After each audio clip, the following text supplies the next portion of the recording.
स्वागत है मित्रों आपका। अनिल वत्स। और हमेशा की तरह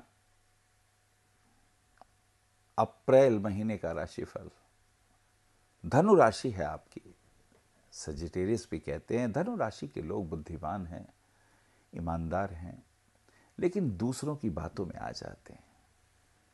और ध्यान रखें, कोई भी मित्र हो, भाई हो, जो व्यक्ति भी आपको रोज कहानियां सुनाए, किस्से सुनाए, आपको प्रभावित करने की कोशिश करे, उससे ही अलर्ट रहना, क्योंकि वो गहरे में आपका शत्रु है। वो नहीं चाहता आप कामयाब हो।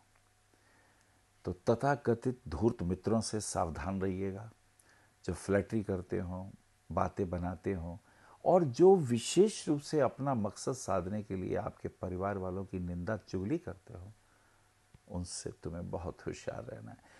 आस्तीन के सांपों से अगर हो जाएं धनु राशि वाले सावधान, तो उनका जीवन सफल हो जाता है।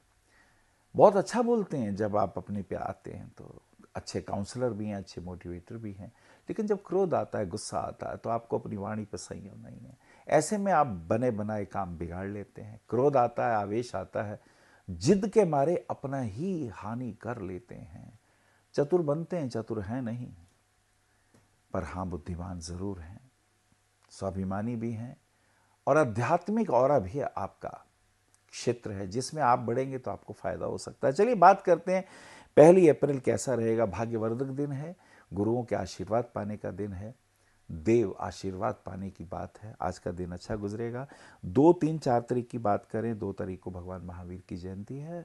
भगवान महावीर को प्रणाम करते हुए, जैन धर्म के 24 तीर्थंकर, अहिंसा के पुजारी, भगवान महावीर को नमन करते हुए आगे बढ़ते हैं। आज का दिन अच्छा। ऑफिस के अंदर मित्रों का सहयोग, लेकिन कुछ लोग आपकी आलोचना कर रहे हैं। आपके मुंह पे कुछ होते हैं, पीठ पीछे कुछ होते हैं। This is important. और हो सकता है कि आप जो काम कर रहे हैं उसमें मन बेचैन हो जाता है। सोचते हैं मैं ये काम करूंगा, वो काम करने की सोचते हैं, मन उखड़ जाता है, फिर कहीं और दिशा में आप बढ़ जाते हैं। कोई ना कोई आपको गाइड करता है, आपका मन भटक जाता है। ये आपकी असफलता की सबसे बड़ी बात है। आप जो भी करो जम के करो, और वो ज़्यादा हितैषी और शुभ होगा आपके लिए। 4 तारीख को चंद्र ग्रहण है। कहते हैं आज के दिन अगर ओम चंद्रमसे नमा इस मंत्र का जाप करें, और यदि चावल के साथ थोड़े हरी मूंग की दाल, थोड़ा गुड़, थोड़ा तिल, थोड़े वस्त्र, दक्षिणा इत्यादि मंदिर में एक पुरोहित को, पंडित जी को दान कर दें, तो आपके बहुत से कष्ट और तकलीफें दूर होने लगती हैं। 5, 6, 7 तारीख की स्थिति को देखते हैं। फाइनेंशियल गेन होने के, धन प्राप्ति के योग बनेंगे। और 6 तारीख को शुक्र का वृषभ राशि में प्रवेश हो जाता है। शुक्र जब वृषभ राशि में आता है, तो जिनकी धनु राशि होती है उनका शुक्र 6 और 11वें का स्वामी होता है।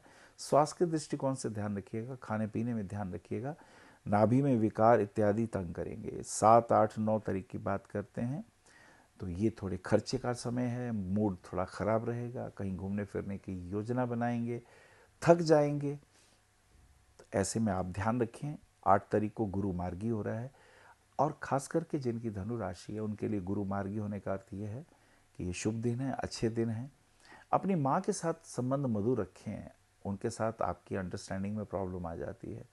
जब आप कड़वा बोलते हैं तो वो आप अपना ही अहित करते हैं। विशेष रूप से ध्यान रखिएगा कि आपकी माँ से ज़्यादा आपके लिए शुभ और कोई नहीं हो सकता। लेकिन क्या विडंबना है, माता पिता की आप आलोचना करते हैं, उनके साथ आप दुर्व्यवहार करते हैं, और अपने मित्रों और सहयोगियों के कारण उनकी बातों में आके आप अपनी बनी बनाए गृहस्थी को, बने बनाए घर को तबाह करने की ओर भी चलने लगते हैं। दिस इज इंपॉर्टेंट, इसका आप ध्यान रखिएगा।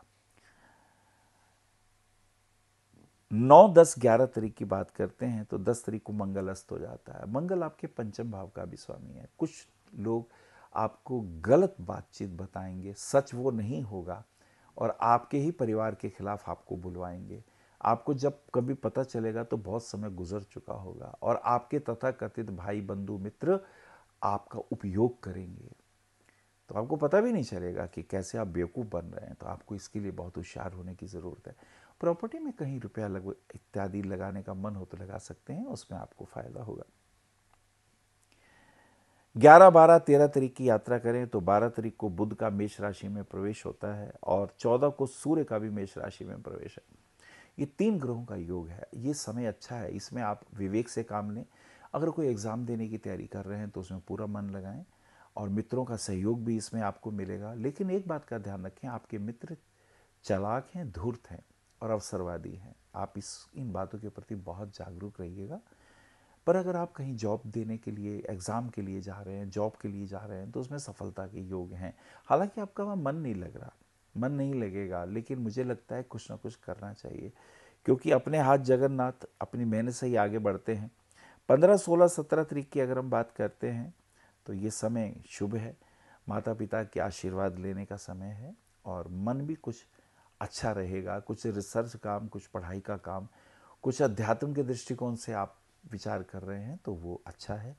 कहीं घूमने फिरने की अगर जहाँ तक बात है तो उसमें भी लाभ के चांसेस दिखाई देते हैं। कुछ ना कुछ फाइनेंशियल गेन आपको ज़रूर होगा। 18, 19 और 20 तारीख की बात करें, 18 तारीख को शनिवार की अमावस्या है। तो कहते हैं अमावस्या वाले दिन पीपल के पेड़ के नीचे एक नारियल अपने सिर से 3 बार घुमा के पीपल के नीचे रखें, हाथ जोड़ के प्रणाम करें, पीपल की 3 परिक्रमा करें और थोड़ा जल भी चढ़ाएं। ओम शनिश्चराय नमः इस मंत्र का जाप करें। बहुत से कष्ट, बहुत सी तकलीफें, मिसअंडरस्टैंडिंग्स दूर होने लग जाती हैं। 19, 20, 21 तारीख की अगर बात करें तो 20 तारीख को भगवान परशुराम की जयंती है। विष्णु के अवतार परशुराम शत्रुओं के लिए साक्षात आतताइयों के लिए, धूर्तों के लिए साक्षात महाकाल थे। और 21 तारीख को अक्षय तृतीया का दिन है। कहते हैं आज के दिन कुछ दान करने से वो दान अमर हो जाता है। और ये समय कुछ स्वास्थ्य के दृष्टिकोण से ठीक नहीं है, अपनी हेल्थ का ध्यान रखें, कमर में दर्द ना हो इसका विशेष रूप से ध्यान रखिएगा। कुछ लोग धूर्ता भरे आचरण कर सकते हैं, अलर्ट रहिएगा। किसी को रुपया उधार मत दीजिएगा, वो रुपया वापस मिलने का योग नहीं है, तो बी अलर्ट। 22, 23, 24 तारीख की अगर हम बात करते हैं तो कुछ मिला जुला सा समय रहेगा। हस्बैंड वाइफ के रिलेशन में थोड़ा तनाव देखने को मिल रहा है। मुझे लगता है कि वो तनाव का कारण मिसअंडरस्टैंडिंग है। हम कुछ कहना चाह रहे हैं, वो कुछ कह रहे हैं, तो इन बातों पे थोड़ा सा कंसंट्रेट करिएगा। और ख़ास करके जो निर्णय लेना है वो शीघ्रता से सोच समझ के लीजिएगा। पर अपने आप को कभी इधर कभी उधर पेंडुलम की तरह मत लेके चलिए, वो आपके जीवन में सर्वाधिक नुकसानदेह स्थिति होती है। जब आप निर्णय कुछ नहीं ले पाते हैं और दूसरों के कहने पे लेते हैं तो उसमें नुकसान, फाइनेंशियल दृष्टिकोण से भी नुकसान होता है और लोगों में आपकी साख भी गिरती है। This is very important. चलिए आगे चलते हैं। 25, 26, 27 की यात्रा करते हैं। 25 तारीख को गंगा जयंती का दिन है। ओम गंगा देवी नमः कहते हैं। गंगा जल में तुलसी का पत्ता डाल के, तोड़ के अगर हम प्रातःकाल चरणामृत के रूप में लेते हैं तो शरीर में बहुत से अरिष्ट अनिष्ट दूर होते हैं, बीमारियां भी दूर होती हैं। 27 तारीख को बुध का वृषभ राशि में प्रवेश हो जाता है। शुक्र बुध का वृषभ राशि में प्रवेश, टॉरस में प्रवेश स्वास्थ्य के लिए ठीक नहीं। हेल्थ के प्रति कॉन्शियस रहें। हस्बैंड वाइफ के रिलेशन ठीक रहने चाहिए। छोटी छोटी बातों पे लड़ाई झगड़े कलेश से बचना चाहिए। ऐसी वार्ता नहीं करनी चाहिए जिससे दूसरे के मन को चोट पहुंचे। और 28, 29, 30 तारीख की अगर हम बात करते हैं तो ये समय अनुकूल और विशेष रूप से ऑफिस में कुछ वैचारिक मतभेद से दिखाई देते हैं। आपके लिए पुखराज रत्न शुभ है और रूबी रत्न भाग्य का वर्धक होगा। और मूंगा रत्न पहनने से प्रॉपर्टी में फ़ायदा, बच्चों के लिए हितकर होगा। कुल मिला के धनु के लिए मुझे इतना ही कहना है कि तुम अच्छे हो, ईमानदार हो, लेकिन दूसरों के बहकावे में आके अपने घर गृहस्थी में तूफान ले आते हो। अच्छा बोलते हो, जब कड़वा बोलते हो तो तुम अपने शत्रु खुद बना लेते हो। और एक बात का ध्यान रखो, जो भी आपके साथ बहुत दोस्ती और अपनापन दिखाएगा, आपका भाई बनने की कोशिश करेगा, चाहे वो चचेरे भाई हों चाहे और कोई रिश्तेदार हो, उनसे कभी तुम्हें फ़ायदा नहीं होगा। फाइनली तुम लूजर रहोगे and they will be the gainer. So be alert, सावधान रहें। हर हर महादेव। विशेष जानकारी के लिए संपर्क करें भविष्य कथन BE 279 गली नंबर 6 हरिनगर न्यू दिल्ली 110064। हमारे फ़ोन नंबर है 9891739999, 9818189993, 8860006030, 9810880002। हमारी वेबसाइट है www.bhavishyakathan.org। ईमेल है acharyaanilvats@gmail.com। अपॉइंटमेंट के लिए संपर्क करें सुबह 11 बजे से शाम 6 बजे तक।